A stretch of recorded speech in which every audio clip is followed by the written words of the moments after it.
morning and welcome to the Men's Leadership Network. My name is Steve Horton. I'm the Communications Director here at Rolling Hills, and it's my honor to be your host this morning. As we go throughout the morning, as with past weeks, you'll have an opportunity to be able to submit questions, and so I want to point out some ways to do that. The slide on your screen will show you that we have 3 ways. You can email those in at questions@mensleadershipnetwork.org. Or you can text them in, or if you're at one of our satellite locations, you can use the chat feature to be able to send those in as well. We will have some time at the end of our session today to be able to address those questions.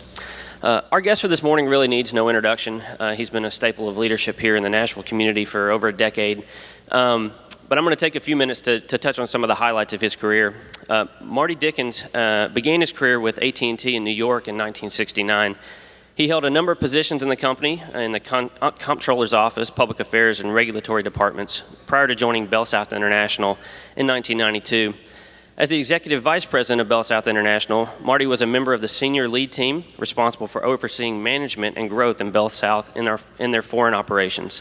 He served on boards of directors in Bell South in Brazil, Venezuela, Panama, Nicaragua, Denmark, Belgium, Israel, China, and New Zealand.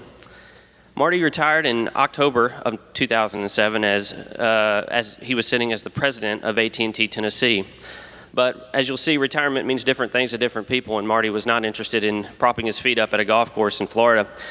Since then, Marty has served on boards of more than a dozen organizations, including St. Thomas Hospital, the Nashville Area Chamber of Commerce, Boy Scouts of America, the YMCA, and the Music City Center Coalition. He serves as a founding board member and lead director of Avenue Bank.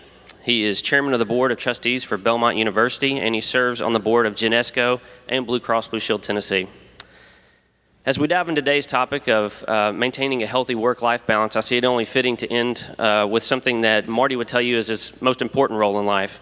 Marty is husband to Betty, he is a father of 2 sons, and he is Papa D to his 3 grandchildren. Please join me in giving a warm Men's Leadership Network welcome to Mr. Marty Dickens. Yeah. Marty, oh, this is great. Thank you so much for being here. Sure, Jeff. It's exciting. Describe some of that. I mean, you've done so much. I mean, business-wise, and just describe some of that, some of the things that you really enjoyed business-wise, and then even what you're doing now on the different boards that you serve. Sure. Well, my entire career was in what was known as the Bell system. I started with AT&T New York, and I was really spending most of my time in Washington, D.C. then. I was the rookie on the team, but I was on in the Defense Activities Division, and we were negotiating the profit side of big defense contracts with the government. Mainly, at that time, it was a project called Project Caesar, which provides at that time, the sonophone systems that guard our coast. Wow. I don't know anything about that, but I was on the team. Once they got the contract, I was part of the team that went in and negotiated generally with, at that time, the Department of Navy. Wow. And on that, and stayed in that for a while, and then went into another big project, the ABM missile system, where AT&T was the prime contractor. And again, not on the technical side, this time was on the finance side, and working in there. And that's where I met Betty and my wife, and we fell in love and got married. And then Richard Nixon signed the SALT agreement, which immediately shut down this giant project for everybody. And fortunately, they really liked Betty, and they found us a job in what was known as Southern Bell at that time. And at first, when they offered us the opportunity to move to Atlanta we were living in Greensboro, North Carolina, then I was back out of New York. And I said, I don't want to go to work for the telephone company. I mean, I'm over here in this high-flying area, I thought. And they said, well, you really need to do this. If you want to have a job, you really need to do this. So we did. And then I did a lot of different things in the telephone side. Then, as it was said earlier, I had the opportunity to be in the beginning of starting up our international business. And wow. It was all wireless partnerships. We were always the majority owner, but we had businesses all over the world. And I got to, I'd never had to live out of the country. We were living in Atlanta, but I had people that were in my organization working everywhere, and so I was traveling quite a bit, and and Betty and the boys got to experience a lot of that, and so I felt that was pretty good working for the telephone company and being in that side of the business for a while. And then in '99, we as a corporation started looking at focusing back more domestically. The only reason we ever went in the international business was because of the constraints on us after the breakup of the Bell system. And we were not allowed to do the things that we could do offshore in our own country, outside of our region, out of our 9-state region. And then with the rewrite of the Telecom Act in '96, oh, and I forgot to say, in between all of that, and before going in international, I spent 3 years in Washington right after the breakup of the Bell system from '85 to '88. And we started then, January of '85, trying to get the Telecom Act rewritten because they broke us up in '84 and created the baby bells. Y'all may remember that. And AT&T was left over here, and the manufacturing side was split off, and Bell Labs was split off. Everything was split off. But we had to rewrite the Telecom Act because we were left with 1 foot in a concrete bucket of regulation and 1 foot saying you could compete, and we couldn't very well. So we worked on that for 12 years. I was only part of it for 3. We finally, in '96, we got the act rewritten, and it started, once it was really implemented, we saw that, hey, we could do the very things we're doing all around the world back here in our country now. And so we sold everything from '99 to 2002, 2001. But I had the opportunity to come out of international into here, to Nashville, to be over the state for the wireless and wireline business. And it was a great move. Moving to Nashville is the very best place we've ever lived, and we've lived in some great places. And so we've been blessed to be here. Wow. Well, I remember when you guys moved here, and you came, and Jamie and John, and just get to know your family. But that move from Atlanta here to be the president of AT&T Tennessee, and what I love, Marty, is watching you. You came here and you put down roots, and you started making an impact in our community that's been unbelievable. And the Music City Center, that's been something that was a dream of yours for a long time. And then to be there when it was dedicated, this had to be an incredible feeling, Yes, it was.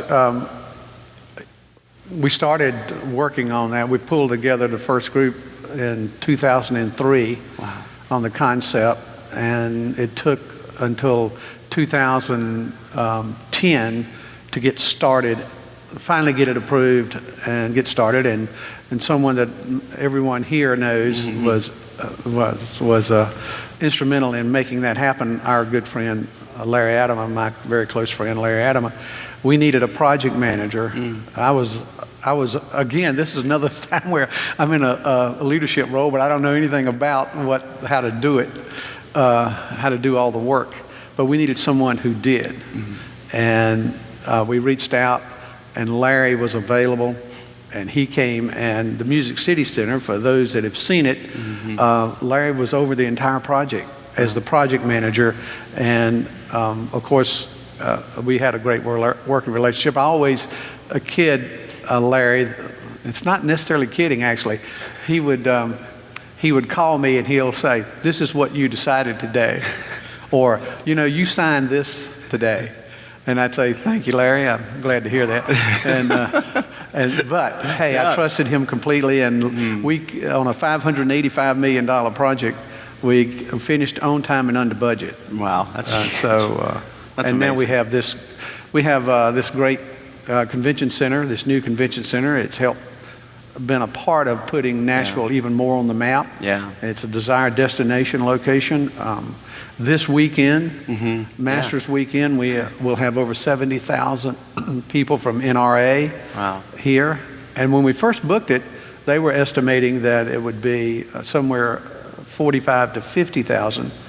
And then their very next convention they had 65,000, and so we will have in excess of 70,000 Wow. this year. And at first I said, oh boy, that's great. At least it'll be safe downtown. They'll all be packing. Yeah. And somebody said, yeah, but then they'll be on Broadway drinking too. Yeah. So you got to watch that. You got to watch that. Wow. Well, I think it's an honor that you have the Marty Dickens Terrace, at the Music City Center. So there's a picture, goodness. right there. And I just think that's a great honor to you. And you were Nashvilleian of the Year. How do you do all of this? I mean, when we talk about work-life balance, the things you've been able to do, and then still be a great husband, a great father, grandfather. I mean, how do you do that? In your opinion, what's important to maintaining this work-life balance? Well, it's just that. It's a balance and having. Well, let me back up on that. I can tell you what is important, what I think is important, and say first. You're very kind to say all the things you say. Betty might take issue with being the great husband, and the boys too on being a great father. But I strive to be. So the model that's always been part of our life together from the time I met Betty in 71, of course that's the best thing that ever happened to me, no doubt about that, is that trying to make sure that I have separation, that it doesn't run over into, work life doesn't run over into family life. Sometimes that can't be avoided, but for the most part, trying to make sure there's separation. In fact, you and I may have talked about this along the way somewhere, but the model that I've used really is from Luke, and it's Luke 2:52.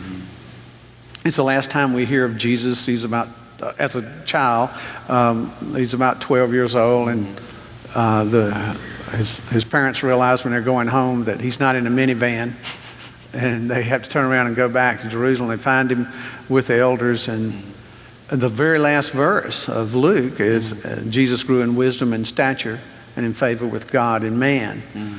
Well, I think that's definitely, that's not just sort of the end. It's not sort of just a closing statement that's, okay, good, we'll pick him back up again at 30.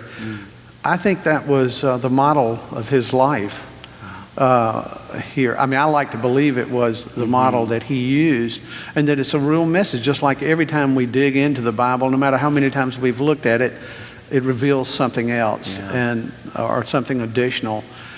And this one, I kind of took a look at it as a square, and I put wisdom and stature. And for stature, I mean, I think of it, this is my own view of it, is that stature is, in this case, not just the physical side, but also about character and integrity.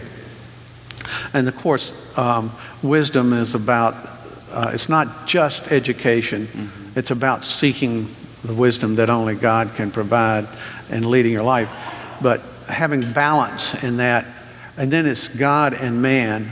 And of course on the wisdom side is the whole work effort, the whole career effort, especially for a man. Men are, we all feel like we've got to always be striving, and we've all got to be successful in whatever we do, and we've all got to be in charge, and we all have to solve the issue, no matter what it is.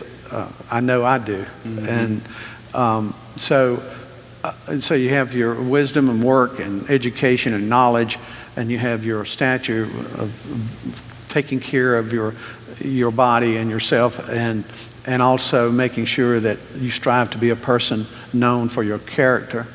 And then you have your relationship with God and man, and God, of course, is so central to all of this. And your family, man.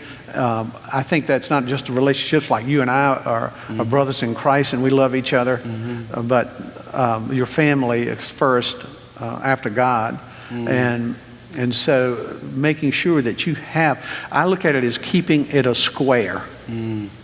Keeping it a square. And not letting anything move me away from the square. Now, there are times that I've let that happen. But I strive not to let it happen so that my focus is right, especially with the balance, certainly my focus on God, but my balance between what I do and who I am with my family, and not letting those bleed over any more than I can possibly let it happen. Yeah. So that when I work, I try to work hard and do what I need to do. And then when I'm with my family, I try not to focus on that element of my life. Because if you don't watch it, as a man, I think we tend to let it consume us and take us over, even with respect to things we should be doing for our family, especially certainly your wife, but certainly when you have young children, making sure you're there for them in all those respects. I think that is so wise, and I love that square. I mean, and in the way that you brought out integrity and character, and Marty, I'll just you've been a mentor to me, ever since you moved here, and the great part is being able to watch you. You have this huge job, and all these boards now that you're on, and all the things you do in the city and everything else, but yet you have this character and this passion for Christ. And you've always been a spiritual leader as much as you have been a business leader and a community leader. And I appreciate that about you. I remember one year when we did summer camp, and I don't know if you remember this, but we were coming back and the buses broke down.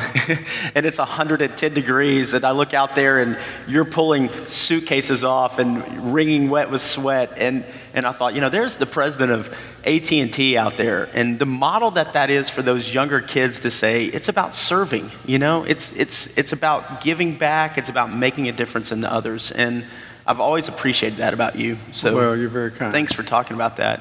What do you think the biggest challenges are when it comes to this work-life balance? Well, it's really playing into what we were just talking about. I think for especially for men, I think we're always focused on the task, and we're focused on of solving it, accomplishing it. And when it comes to our work, we want to be the very best we can be at that. In Jim Collins' wonderful book, Good to Great, which I think is one of the best ever written about leadership, he says, determine what you're passionate about, what you think you can be the best or believe you can be the best, most competent at, and how you'll measure that success and go after it. Well, I think that's a great, I really love that book. I've given it to a lot of people, and I think that book is great. And it's about going after what you really want to do. But I think there's an element of it that's missing. No, he wouldn't say that. He's made $1 zillion off this book. And I think it is a great tool, but it focuses on competence. It focuses on being the best at something, doing the best at something. And I think in order for us to be at our very best, it's a combination of both competence and character. Okay, and you can't, if you don't have character in what you're about, the competence won't matter a whole lot. So I think it's so important, even there, that there's a real balance in how we pursue what we're doing, and why it's always so important in our work life that we do what's right every time, what's true. Not, okay, I can move the line just a little bit and I can be that much more successful, or I can make that much more money, or my business will be that much better. But in your mind, you're saying, I'm going to do this, but I know it's really not the very best thing to do. Well, I think as hard as it is, and not, again, I don't want anyone to hear me saying everything is always, I'm just wonderful. but I've tried to focus on these things.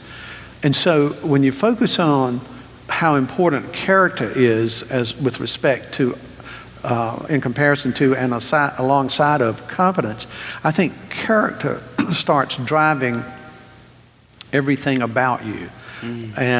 And so that helps you make wiser decisions with respect to relationships at home and being there for your family, for your wife and your children, and for relationships with people both inside and outside of work.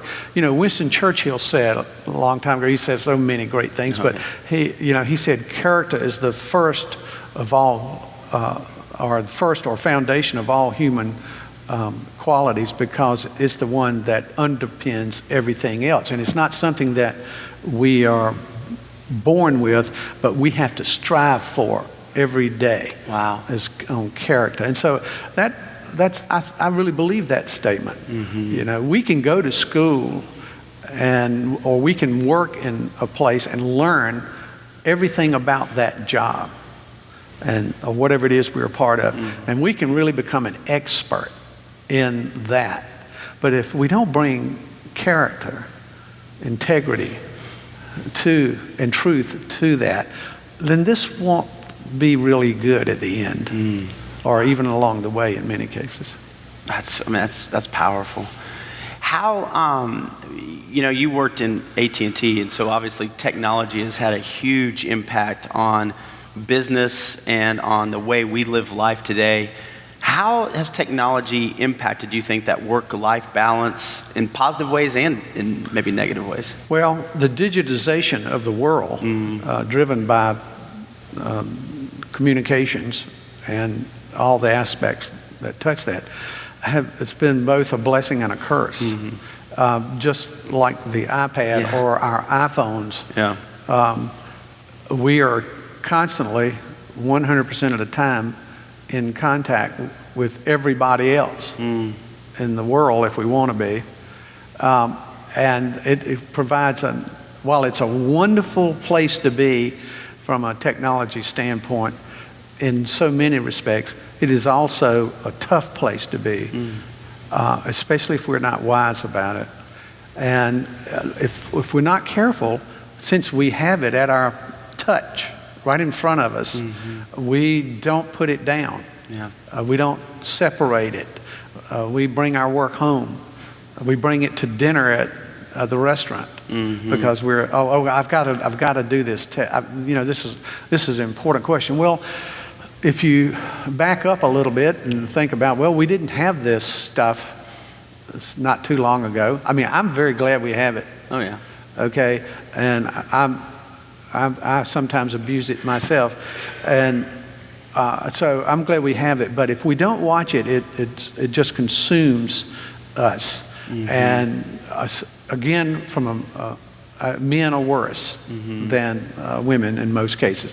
Not necessarily teenage girls, but in work life, when we're adults, if we don't watch it, we're on this thing all the time. And I'm constantly dealing with Jamie, our younger son, who's in ministry, as you know. And in fact, you're his mentor and led him down that path. But he's a youth pastor, and so he's got these kids always texting him. And so I have to, when I'm around him, I know he gets tired of it. I'll say, hey, look, put that away. You don't need to do this right now. You're with us. He said, but Dad, this kid has got this question or this. I said, I know, but act like it's your battery's gone for just a little bit and put it away. And let's just enjoy being here right now. And he does pretty good at it, but not as good as I want him to. So I think this is wonderful technology, and it's only going to get better when nobody knows what it's going to be even 3 years from now. But we have to be very careful that we don't let it become who we are. That we're known for the fact that we're always online. Wow. And that there's never a time that we separate what it is we do from who we should be.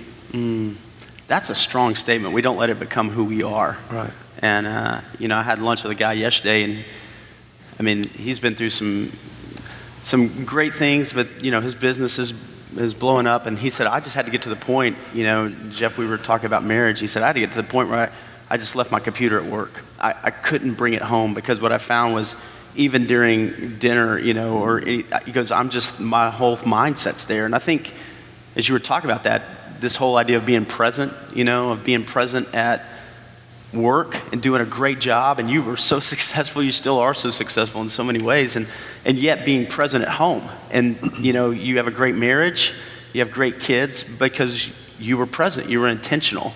And I think that's something for all of us. I mean, for me, we go through seasons where it's so busy, and there are times you have to step away from this. Yeah, I think that's exactly right. And I think in my case, and I am so blessed because God really looked out for me when he brought Betty into my life.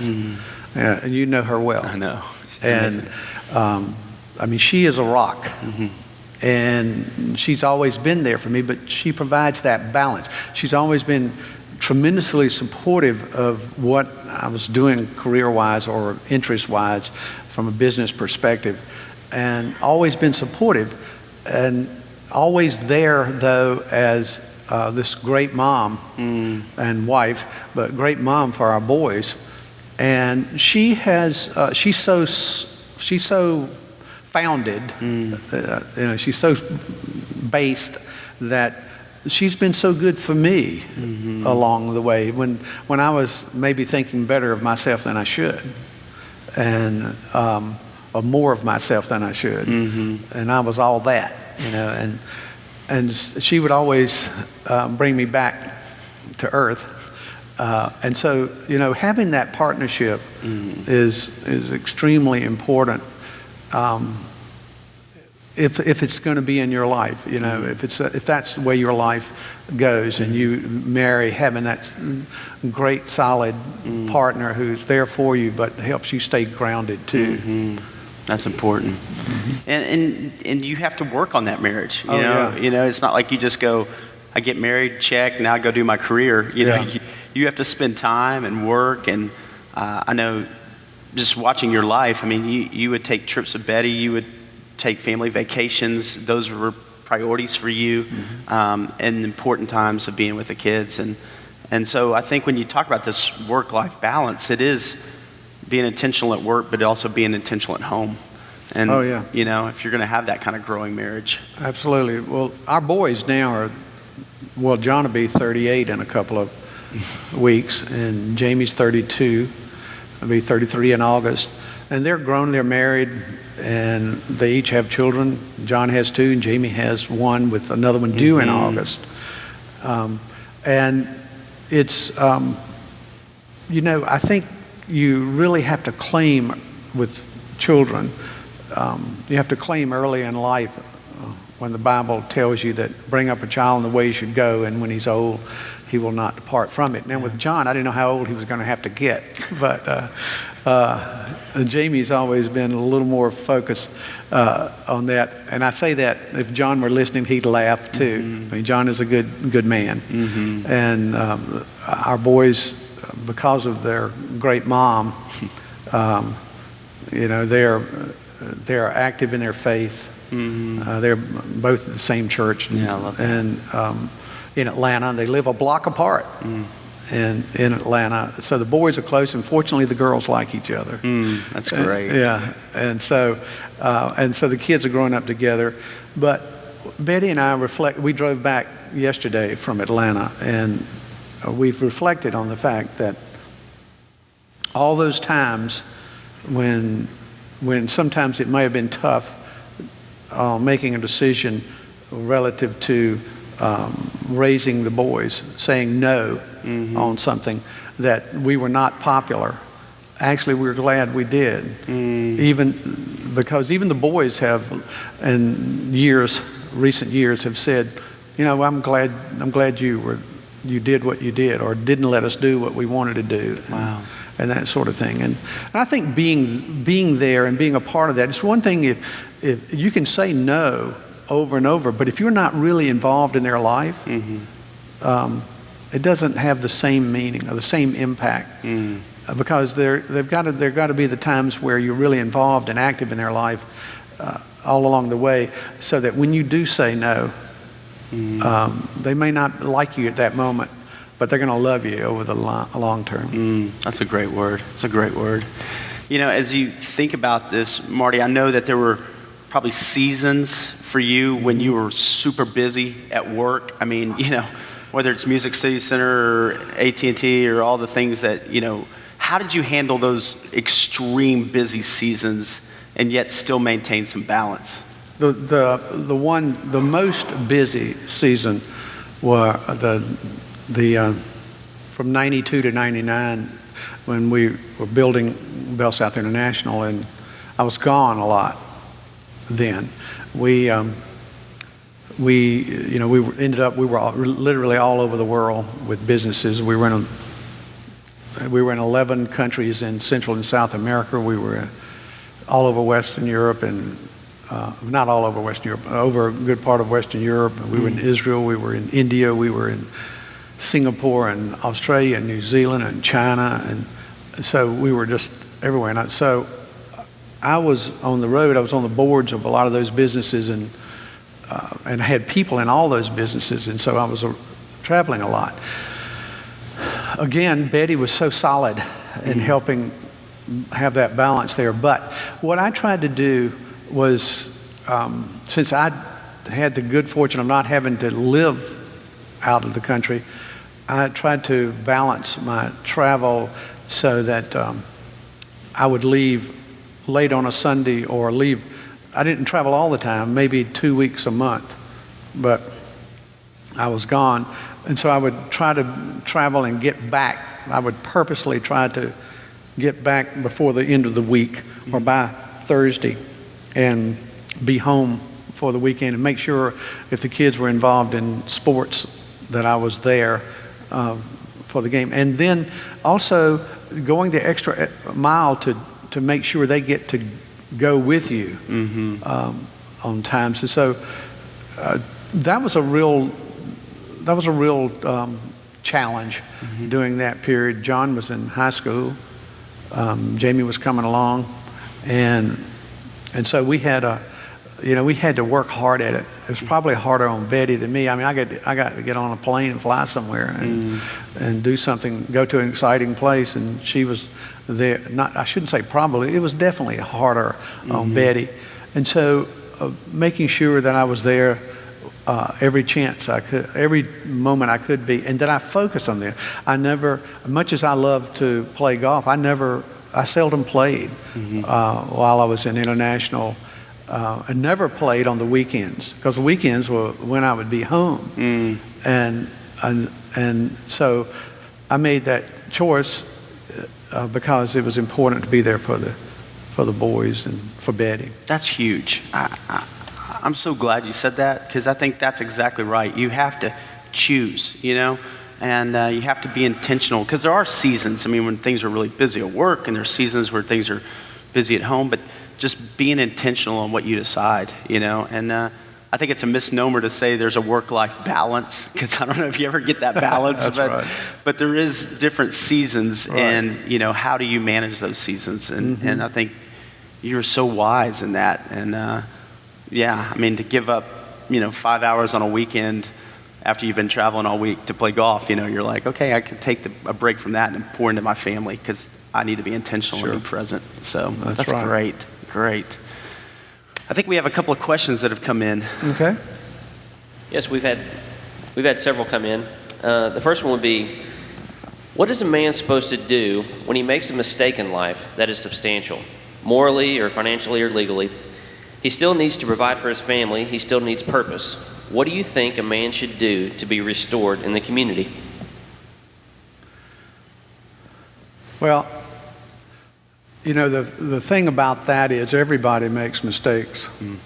Some of them, in our eyes, and maybe even in the eyes of from a legal perspective, are worse than others. But we all do it. So I think the first thing is turning away from it. admitting that you have this issue and asking for forgiveness, and then working hard to show, to rebuild that trust, that if you've lost trust, in order to put things back on the right path. I think it's wrong if we, as friends or family, decide because someone makes a mistake that we're not going to forgive. If they're seeking forgiveness and to use the biblical term, if they're repenting from what has happened in their life or what they did wrong, look what Jesus has done for us. Yeah. And so if we can't do it for our fellow family member, then there's something wrong about our perspective. And the question was, hey, if someone's done something wrong, and how do they write it? So that question is, the way I read that question, that question is saying, hey, I want to make it right. Right, yeah. Okay? And so we, as loved ones and friends and family, we have to help them. We have to be there for them, stand beside them, and let them know that, okay, I don't like what you did, but I love you. And so together we're gonna get this right. Yeah, I think that's huge. I would even say to that question too, just that you start rebuilding, and it took a while to get to that point. It's going to take a while to get out of that point. Exactly. Do those right things, work on the character and the integrity side, like you were saying. That's as important as the confidence or the money or anything else. I mean, you got to have that foundation. That's a great insight. So, yeah, we have another one here. How did balancing work and family change through the years as your kids aged through different stages of life and eventually grew up? That's a good question. That's a really great question. I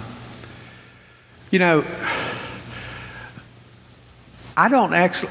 It changed because of age and what they were focused on and where they were chronologically and from a maturity standpoint, and so the focus changed and all that from that standpoint. But as far as making sure that you provide that one-on-one time, that balance in your life, and that you're giving to your family, it doesn't change. It's just a different season, but it's the same requirement of you as a father and as a husband with your family.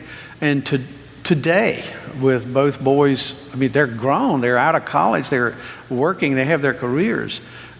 Fortunately, they want us in their lives, and we spend a lot of time helping or being there, taking care of grandchildren, or going on. It's amazing going on vacation with our kids. I always say to them, I said, it's amazing where you all go as long as I'm paying for it.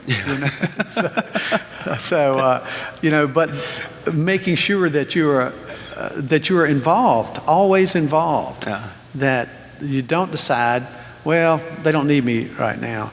They'll let you know if they don't need you, but I don't think that ever happens. And so it didn't really change it might have changed what you're involved in, but it's still the one-on-one. It's still being there for them. It's just a different set of circumstances at that time. No, that's important. I thought paying for them ended at college. How'd that? Look, I always say that they are never off the payroll. Oh, they're never off the payroll. In one way or the other. We got time for one more? Yeah, we have time for one more. Talk about quantity of time versus quality of time with family and community. Which yields a greater influence in your family? Well,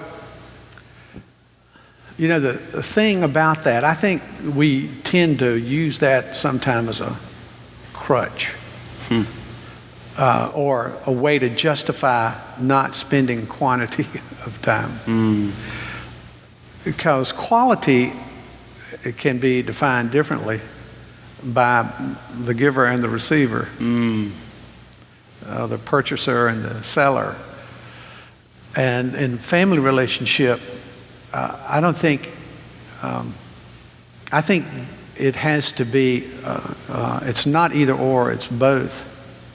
And so I think quantity with quality is what it's really about. You know, you could, the very thing we started talking about, I could be with, if our boys were teenagers right now, or children right now, or if I can just use our grandchildren.